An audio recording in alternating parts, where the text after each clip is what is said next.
This coverage of MWC is brought to you by Bitdefender Mobile Security. Hey, it's Josh Vergara from Android Authority. What's going on, everybody? And we are continuing our plethora of feature focus videos to show you what is new on the Samsung Galaxy S5. This time, our feature focus is on the camera. All right, and here we are with the Samsung Galaxy S5 here on the left side. It is positioned in such a way so that we can get the background there. Samsung was gracious enough to have a small display here in order for us to really test out the capabilities of the camera. And so there you go. You saw already that it autofocused in a very quick manner, and it's focused on those hot air balloons that are in the display. Now, the camera is an ISOCELL 16 megapixel shooter that boasts just fractions of a second in terms of the autofocus, and that's exactly what we're looking at here. Now, I have it in this one display over here so that it focuses on the hot air balloons there, but if I were to tap onto the other side, it'll find that area very quickly. I'll tap here in order to get it onto the hot air balloons again. As you can see there, it does focus very quickly. I will move the phone over to this display right here, and as I'm moving it, you see that it's already focusing so quickly onto those. So that's a nice feature of the new camera here on the Samsung Galaxy S5 that allows you to really get the focus just right very quickly. As you can see from the interface, as I bring the camera back into the middle, you can see that the interface is a little bit different as everything is now part of a circle. And if we look at the modes, you still have many of the modes that were available in the previous iterations, and including the beauty face, the shot and more. So let's take a look at the settings here. So there you go. There's so much to this camera now that allows you to do a lot to really tweak the various settings on your pictures to really get the picture that you want. Of course, we have the picture size at the full 16 megapixel count.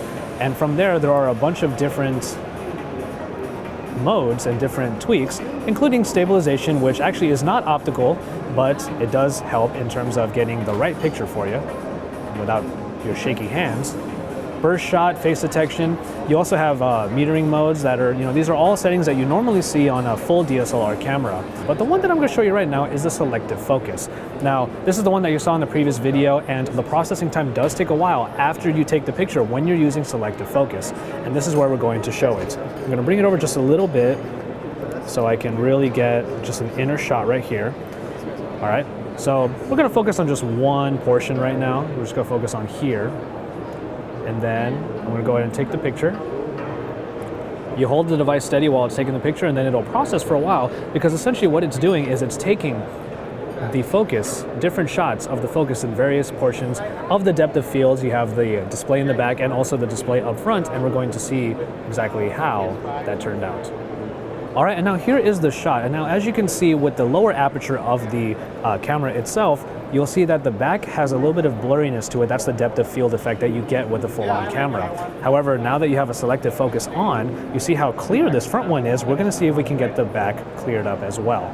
We have the near focus here, but if I hit far focus, it will show the shot with the far focus on instead. You see how clear that became.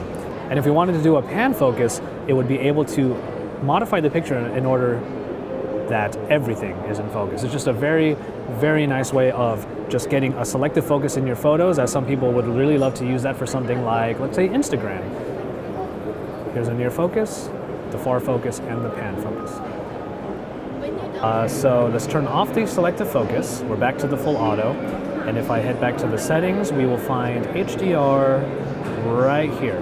So now HDR is on, and you probably saw in the background already, you see that this subject on the left side, which is in a darker portion of this display, and there's a much brighter portion in the back, was finally brought into a much better exposure. So let's go ahead and head back right there, and we have the two various areas of focus. I'm a little bit close to this. There you go, we have it there. So when you have HDR on, even the blown out sections of the background will be able to be in focus and also exposed properly compared to the stuff that is in a darker area.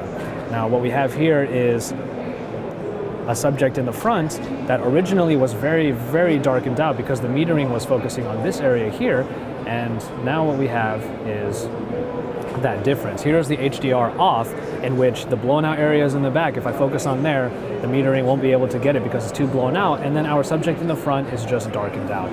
Turn on the HDR and it does it in real time and changes the image so that you'll be able to get something much, much more usable. So we'll go and just take that picture, and there it is. There you go. We take a look at the picture there, and we have a much better exposed photo showing the details in the blown out area in the back and also the one in the front.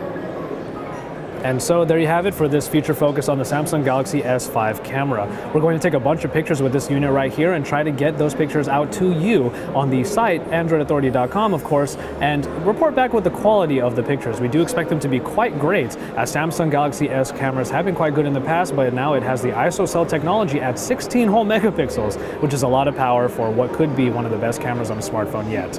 The two features that we did look at were HDR and the selective focus, and as we look through here, there are a lot of features and settings that you can use to really tweak for your photography. And so keep it tuned here to Android Authority for all of the best Samsung Galaxy S5 coverage. We're taking a look at a lot of aspects of this new flagship phone, so we're going to report back to you with all of our findings. It's Josh Vergara from Android Authority reporting to you live from the Mobile World Congress at the Samsung booth here in Barcelona, Spain.